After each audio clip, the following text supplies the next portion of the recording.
এটা বজবজ ব্রিজ আর ফেরি পার হো। বাংলাদেশের যেসব দর্শকরা বলে বাংলাদেশের ফেরি লঞ্চ কি জাহাজ আসে না ইন্ডিয়াতে, ওই দেখো বাংলাদেশের জাহাজ হলদিয়া ঢকে যাচ্ছে।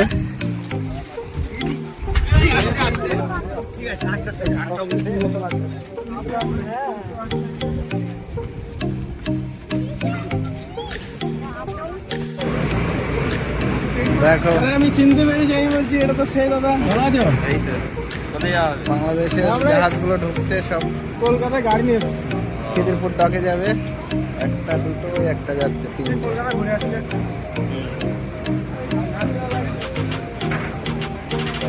এই ঘাটটার নাম কি দাদা?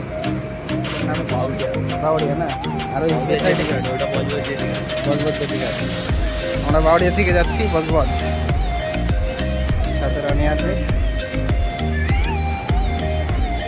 দেখো বাংলাদেশে বলে খাবার যাচ্ছে না, হ্যাঁ তাহলে বাংলাদেশের জাহাজগুলো কি করছে ইন্ডিয়াতে। দেখো সব খালি গাড়ি বাংলাদেশ থেকে আসছে, খিদিরপুর ডকে যাবে। এগুলো সব খিদিরপুর ডকে যাবে না দাদা?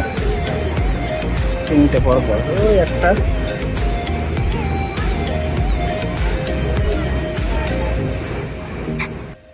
দেখো আমাদের গঙ্গা নদী, কত সুন্দর দৃশ্য।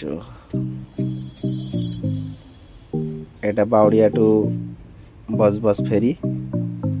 আমরা ট্রলারে বসেছি, ট্রলারে বসে বজবজ ফেরি ঘাটে নামবো, ওইখান থেকে আবার আগের দিকে যাব। ওহ অসাধারণ।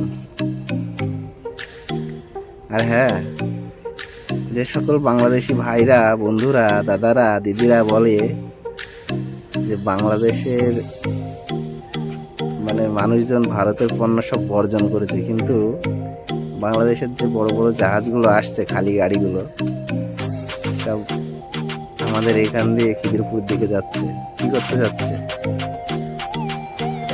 এই যদি জানেন একটু বলবেন। আর এই যে ফাইনালি আমরা চলে আসলাম টালিগঞ্জ মেট্রো। এখন মেট্রোতে উঠবো, সময় পাওয়া যায় না, গাড়িতে থাকি খুব, কি বলবো, কোথাও বেরোনোর টাইম হয় না। কিন্তু আজকে কি মনে হলো একটু ঘুরতে আসলাম। যাই হোক, ঘুরতে এসে মনটা পুরো একদম ফ্রেশ হয়ে গেল। মেট্রোর ভিতরে সবাই ভিডিওটা দেখো, লাইক শেয়ার করো। আমি চেষ্টা করছি তোমাদের ভালো ভালো ভিডিও দেওয়ার। অনেক জায়গায় যাই, দেশের বিভিন্ন প্রান্তে যাই, যেহেতু আমি গাড়ি চালাই। তো চেষ্টা করবো এর থেকে আরও ভালো ভিডিও করার। তো আমরা এই যে ফাইনালি নেমে পড়েছি ধর্মতলাতে। ব্যাস এটুকু। ভালো থেকো সবাই।